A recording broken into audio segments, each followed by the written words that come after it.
Oui, la folie macaron. Valérie Heurtel, on trouve des macarons aujourd'hui presque partout, mais d'où vient-il ce macaron ? Effectivement, en France, plusieurs villes revendiquent l'invention du macaron. Regardez cette carte, de Saint-Jean-de-Luz à Amiens, en passant par Châteaulin en Bretagne ou Nancy. Toutes ces villes les vendent comme une spécialité régionale. En fait, il y a beaucoup de légendes autour de ce petit gâteau. La plus répandue, c'est que le macaron serait né au Moyen-Orient, dans une région où on cultive encore beaucoup d'amandes aujourd'hui. Et alors, quand est-ce qu'il arrive en France ? Il faut attendre la Renaissance pour le voir arriver en France. À l'époque, les Européens parcourent le monde, vous le savez. Ils rapportent du poivre, des épices et des macarons.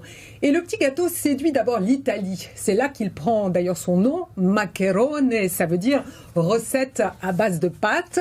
Et à l'époque, Rabelais décrit déjà cette petite pâtisserie ronde aux amandes. Est-ce que c'est le même petit gâteau que celui que l'on connaît bien aujourd'hui ? Pas tout à fait, pas tout à fait. À l'origine, c'est un petit gâteau aux amandes. Il est croquant à l'extérieur, moelleux à cœur, et il faut attendre le 19e siècle pour voir apparaître le macaron fourré à la ganache. C'est le macaron parisien qu'on connaît aujourd'hui. Et c'est cette recette du macaron parisien qui conquiert le monde aujourd'hui ?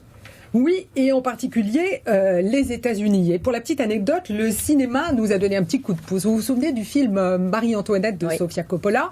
Eh bien, on y voit une reine de France complètement fan de macarons. Le film a été un énorme succès aux États-Unis. Les Américains ont découvert à cette occasion le macaron. Et vous savez que quand on trempe le doigt dans la crème, eh bien, on devient accro. Il paraît.